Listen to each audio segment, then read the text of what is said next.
West Ham United are facing stiff opposition in their pursuit of Koch from Leeds. It's believed that the Hammers want an additional defender to help firm things up at the back, and Koch is seen as the ideal option. Unfortunately, it looks like both Manchester United and Tottenham Hotspur are also interested in Koch, so it may well be that all teams have to fight it out for his signature. That's just one of a number of rumours that are going on in the West Ham world today and the West Ham news. What I did want to do is, before I go into some of the others, some good, some bad, some just very, very frustrating.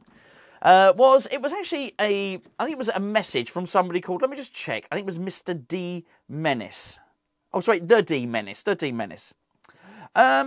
What he was talking about, what he was alluding to, was that so many Italian clubs seem to think they can take Gianluca Scamacca from us for nothing. And he said the Italians see our club, meaning West Ham, as a joke when it comes to a deal.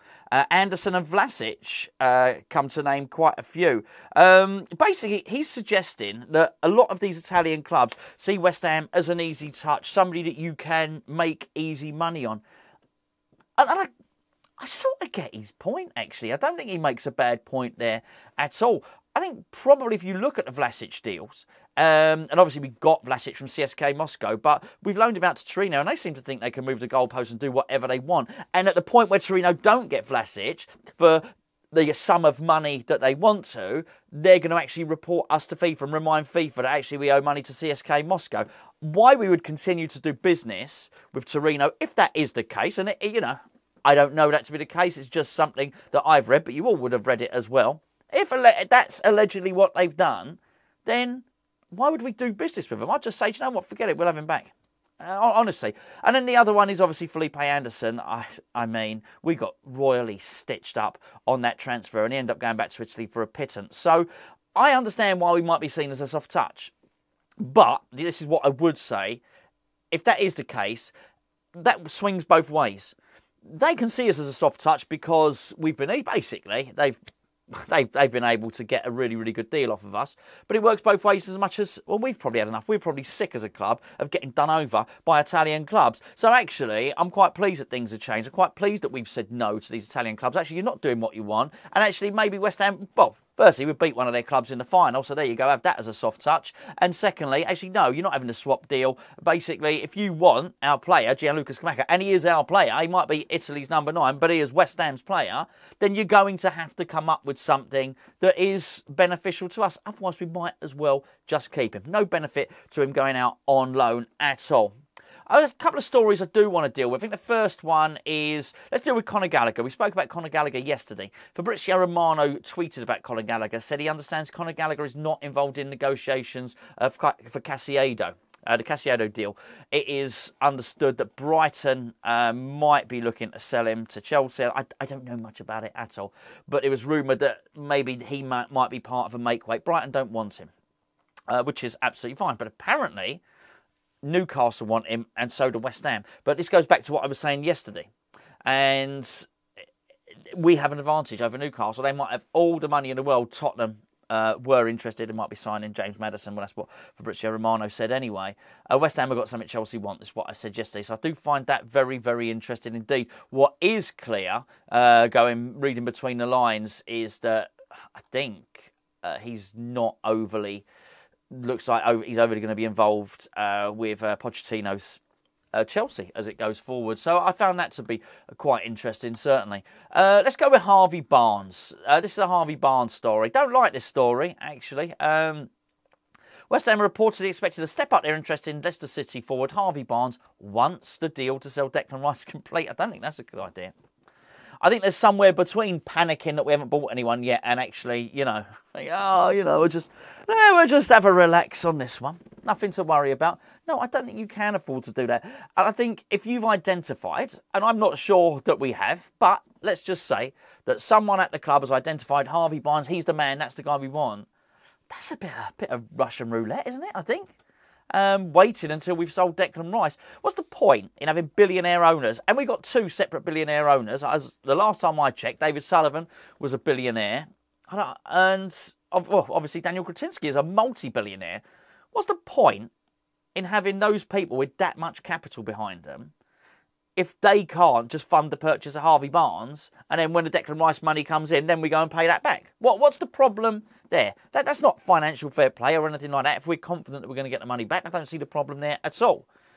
So I see very, very little risk in doing it that way. I see massive risk in waiting, because it means someone else can come in and sign him. Maybe, just maybe, play devil's advocate here for a second, maybe the club have had absolute assurances from Barnes that he's going to come.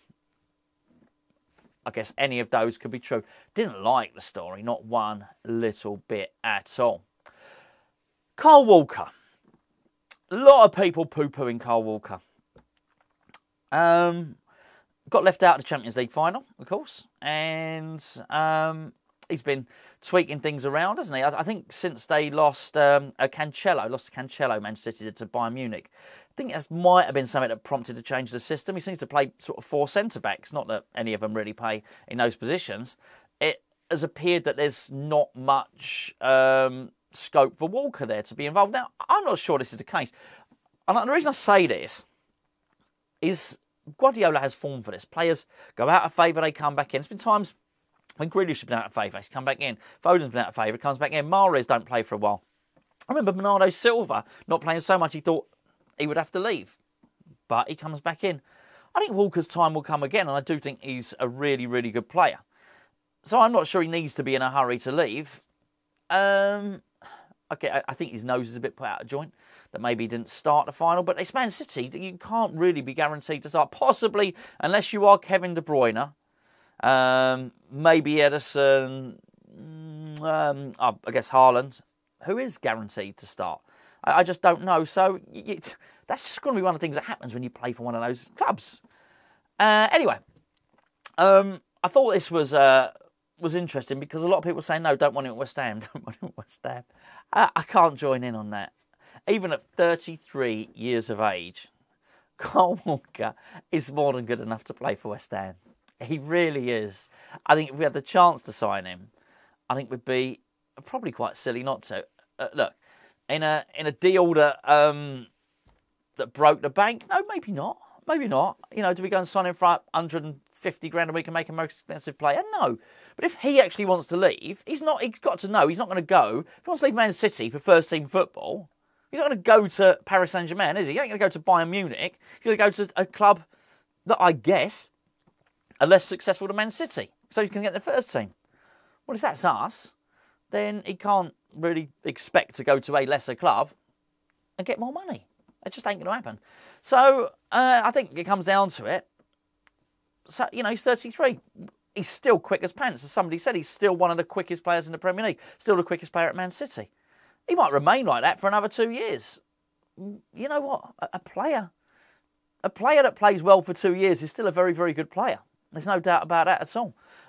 So I wouldn't be against signing Kyle Walker at all. And I'm surprised, you know, so many are really. There's another report that I found, found quite interesting. I'm not going to talk about Declan Rice too much.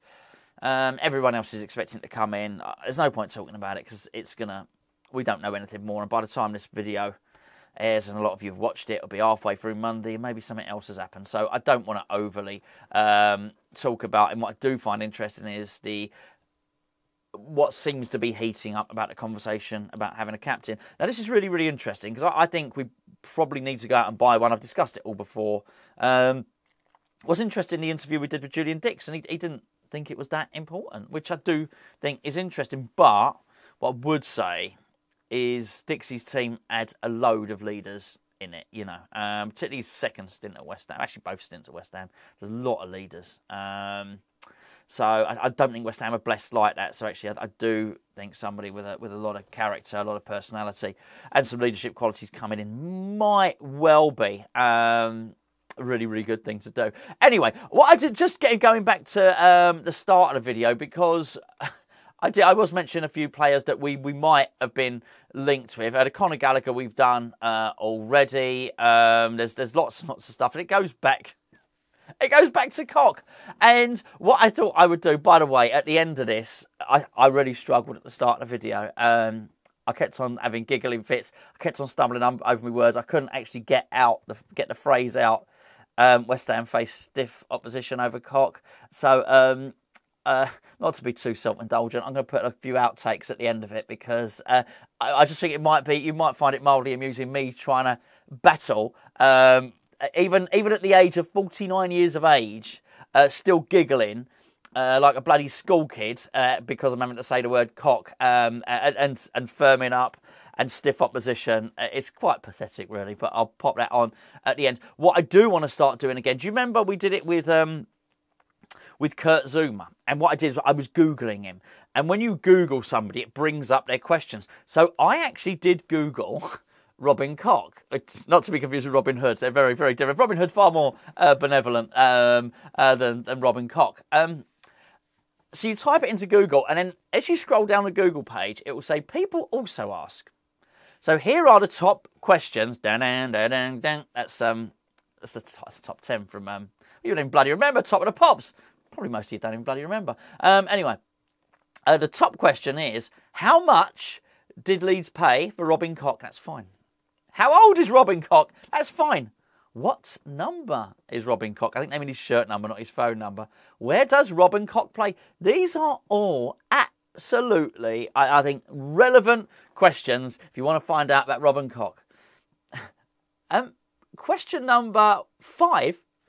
How tall is Pascal, how'd you say it, Struch? What? Who's he? Who's he? I had to find out, by the way. I did find out. It's 1.9 metres. Why did I ask you about him? What I do love is, what gender is Pascal? What? What gender is... I don't know. I don't know. I just found out it was a very, very, very interesting question about Robin Koch. Is what gender is Pascal? But what was, or is, this is how you spell Pascal Struck. I'm going to play it now. Can you hear it? Pascal Struck. Struck! I waited for you guys. It is Pascal Struck. Nothing to do with Robin Koch. All we know about Pascal Struck is he's very, very tall, and we don't know what gender he is. Anyway, I'll be back tomorrow with more West Ham nonsense. Until then, here's me trying to say cock. West Ham United face stiff opposition for Koch, and fuck me. Oh dear, hold on. According to 90 Minutes and Football League World, West Ham United face stiff opposition. Oh, God. West Ham United face stiff opposition for Koch. That's according to 90 Minutes and Football League World. West Ham are looking for somebody to firm things. Oh, God. Fucking hell. West Ham United are facing stiff opposition for Koch from Leeds. West Ham United are facing stiff opposition. Oh,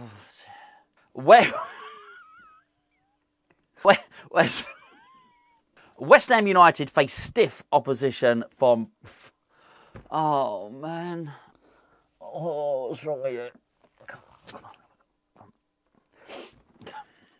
West Ham United face stiff opposition for Koch, and that's according to 90 Minutes and Football League World. The Hammers are looking for somebody to firm things up at the back, and Koch is seen to be the answer. Unfortunately, we are facing... Oh, man, so close. West Ham... For God's sake. Hold on. Calm it down. Calm it down.